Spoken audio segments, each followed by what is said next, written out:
और हमारा मामला कहीं से कहीं चल जाता है। हमने चौपड़ पर बैठे लोगों को देखा। आपका नाम क्या है? बहादुर सिंह। बताया। आ जाते हैं, वैसे बैठ जाते हैं, कोई ऐसी बात नहीं है, लेकिन फिलहाल नहीं है कोई, अपने ही है। तो आप मुझे बताइए कि हरियाणा में दलितों का एक अच्छा वोट प्रतिशत है, वो इस बार उसका झुकाव किधर है? देखो जी, ये तो अभी कुछ पता नहीं है, क्यों अपना अपना हिसाब होता है, देखते हैं क्यों ऐसा होता है। कभी ऐसा भी होता है कि वोट डालने के लिए जाते हैं, यहाँ से बोल के किसी और के जाते हैं, और वहाँ वोट डालते डालते मन बदल जाता है, दूसरे की भी पड़ जाती है, ऐसा है। लेकिन इसका ये कोई हिसाब नहीं है। अरे बीड़ी फेंक दीजिए भैया, बीड़ी फेंक हाँ जी। आपको लग रहा है कि हरियाणा में बीजेपी की तीसरी बार सरकार बनेगी? देखो जी, कह नहीं सकते, क्यों जब वो प्रधानमंत्री ये कह रहे हैं कि भाई 56 पार है, उसमें वो 400 पार और 500 पार ही जो पहले ही बता दे, तो फिर इसमें अरे तो नारा था 400 पार दिया, 240 पा गए, तीसरी बार सरकार बन गई। अगर 400 ना कहते कहते 300 पार, तो पता चले 200 पाते दूसरे की बन जा। जी ये कोई बात नहीं है, लेकिन कह नहीं सकते जी कुछ इस चीज़ के बारे में, कह नहीं सकते। आपको क्या लगता है हरियाणा में तीसरी बार बीजेपी की सरकार आएगी या बदल जाएगी? बीजेपी नहीं आएगी, कांग्रेस आएगी, और 48 से 50 तक सीट लेगी कांग्रेस। आपके मुझे तो बहुत सारे लोग मिलते, कहते कि हरियाणा में 36 बिरादरी है, बहुत ये चुनाव जाट बनाम गैर जाट भी हो सके।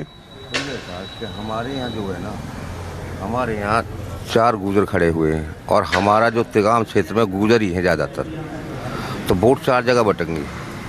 ये तो डेफिनेट है, 4 जगह बटनी है वोट। तो हर आदमी के जो भी कैंडिडेट है, हर एक के हैं वहाँ आदमी, लेकिन वैसे तो कांग्रेस का ही जोर है, कांग्रेस ही बनेगी, बीजेपी नहीं आएगी अब के।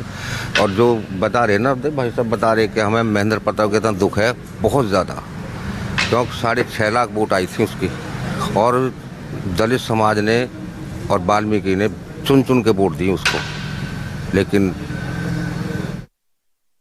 धोनी का उसमें टेकचंद शर्मा भी है, मूलचंद शर्मा भी है, सारे थे ये जिन्होंने हराया।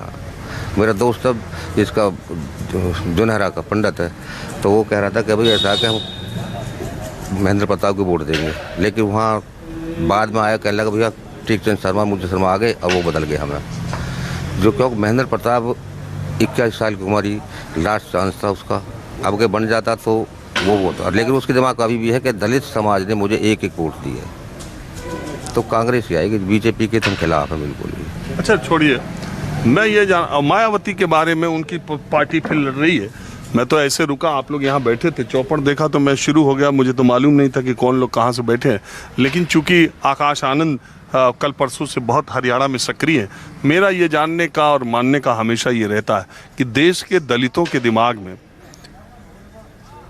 क्या चल रहा है कि उसका अगला नेता या उसकी अगली पार्टी या उसका भविष्य का। देखिए, रामनाथ कोविंद को बीजेपी ने राष्ट्रपति बनाया, और बाबा साहब अम्बेडकर से जुड़े जितने स्थल थे उसको पंच तीर्थ में डेवलप किया। उन्होंने इस समाज में सेंधमारी की तमाम कोशिशें की, तमाम अपने तरफ से प्रयास किए। तो उनका क्या रहा, बीजेपी को लेके आप लोगों की सोच क्या है? क्योंकि वो ये कहते हैं कि ये संविधान बदलने का नारा भ्रम देकर के वोटरों को, ये तो अब तक अगर आपके बीजेपी पूर्ण बहुमत से आ जाती ना, तो जो क्या क्या कर देते, ये तो करते ही है, ये तो 100% करते ही। आपको ऐसा क्यों लगता है? ऐसा तो कुछ किया नहीं अभी तक। तो सारा कुछ करे और क्या करे। अब देखो, आप तो एक प्रेस रिपोर्टर, आप हमसे ज़्यादा जानते, हम तो कुछ नहीं जानते इतना, कि जो भी इन्होंने किया, जो विपक्ष है ना, विपक्ष तो जेल में गिर रहे हैं, आप बच रहे हैं। मुझे भी पता है कि भाई कौन नेता किसके पास कितनी प्रॉपर्टी है, उनको जेल में क्यों नहीं डाल रहे हैं, जो विपक्ष को जेल में डाल रहे हैं। आपको पता केजरीवाल है, या ये है संजय सिंह है, या ये के कविता है, सत्येंद्र जैन है, संजय सिंह है क्या, वो बीजेपी आम आदमी पार्टी के, ये सब वो हैं बीजेपी वाले सारे ही, मतलब पाक साफ हैं,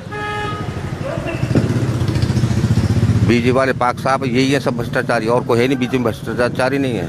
मैं आपको बहुत पहली बार बता रहा हूँ कि अनंत कुमार अर्बन डेवलपमेंट मिनिस्टर बना था।